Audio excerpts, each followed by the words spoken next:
అజాగ్రత్త ఓ వ్యక్తికి మృత్యువు ఎలా ఉంటుందో చూపించింది. ప్రాణం ఉండి జీవోత్సవంలా 3 రోజుల పాటు బావిలోనే కాలం గడపాల్సి వస్తుందని అతను కలలో కూడా ఊహించలేదు. కర్ణాటకలోని ఉడిపి జిల్లా కంబలకట్టె గ్రామానికి చెందిన 62 సంవత్సరాల శ్రీనివాస ఆచార్య గత నెల 28న తన ఇంటి ఆవరణలో ఉన్న బావిలో పడిన చెత్త, ఎండిన ఆకులను శుభ్రం చేస్తుండగా సడన్ గా బావిలో పడిపోయాడు. ప్రశాంతంగా ఉన్న తన జీవితం ఊబిలోకి నెట్టబడిందని ఊహించలేకపోయాడు.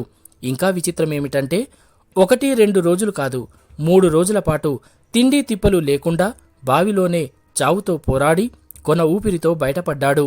3 రోజుల పాటు అతన్ని ఎవరూ గుర్తించకపోవడం, చివరికి అతడి ప్రాణాలతో ఎలా బయటపడ్డాడో తెలిసి చుట్టుపక్కల వాళ్లే కాదు, అతన్ని కాపాడడానికి వచ్చిన ఫైర్ సిబ్బంది కూడా ఆశ్చర్యపోయారు.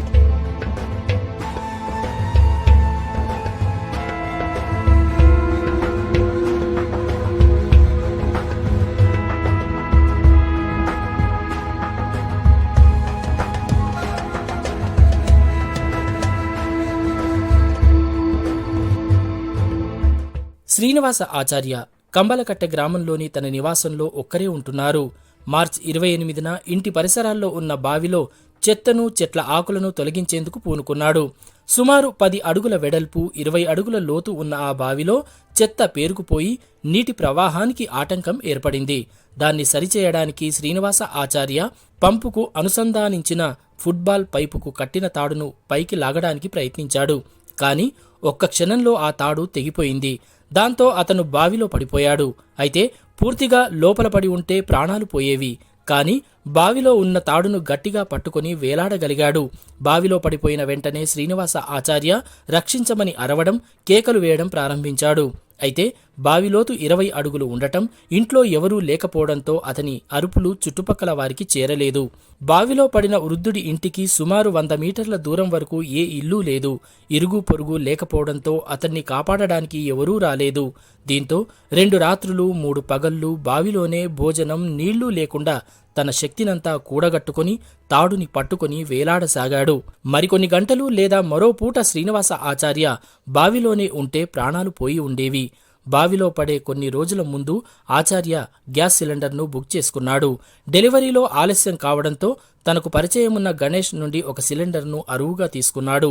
గణేష్కు గ్యాస్ సిలిండర్ అవసరం కావడంతో అతను ఆచార్యను సంప్రదించాడు. బుక్ చేసుకున్న సిలిండర్ ఇంకా రాలేదని ఆచార్య అతనికి చెప్పాడు. గ్యాస్ ఏజెన్సీకి ఫోన్ చేసిన గణేష్ వృద్ధుడు బుక్ చేసుకున్న సిలిండర్ను వెంటనే అందించాలని ఫోన్లో రిక్వెస్ట్ చేశాడు. కానీ గ్యాస్ ఏజెన్సీ వాళ్లు చెప్పిన సమాధానం అతన్ని షాక్కు గురిచేసింది.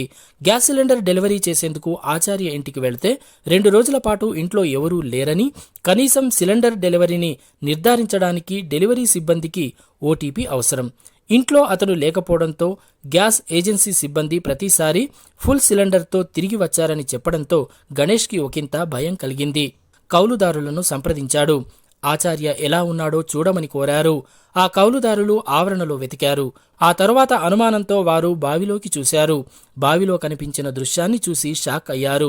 గత 3 రోజులుగా బావిలో తాడును పట్టుకుని వేలాడుతున్న 62 ఏళ్ల వృద్ధుడు తిండి తిప్పలు లేక నీరసించిపోయి ఉండటంతో వెంటనే స్థానికులకు సమాచారం అందించి బావిలోకి నిచ్చెన వేసి పైకి రమ్మని ఆచార్యను కోరారు. కాని 3 రోజులుగా ఉపవాసం ఉండటంతో తనకు పైకి వచ్చే శక్తి లేదని అతను సైగ చేయడంతో ఫైర్ సిబ్బందికి సమాచారమిచ్చారు. స్పాట్కి చేరుకున్న ఫైర్ సిబ్బంది స్థానికుల సహాయంతో బావిలో ఉన్న ఆచార్యను సురక్షితంగా బయటకు తీసుకువచ్చారు. అతడిని మొదట ఒక ప్రైవేట్ ఆస్పత్రిలో చేర్పించి ఆ తర్వాత జిల్లా ఆస్పత్రికి తరలించారు. అతడిని కొన్ని రోజుల పాటు ఐసీయూలో చేర్చారు. ఇప్పుడు కోలుకొని ప్రమాదం నుంచి బయటపడడంతో ఆచార్య కొద్ది రోజుల్లో ఇంటికి తిరిగి వస్తారని భావిస్తున్నారు.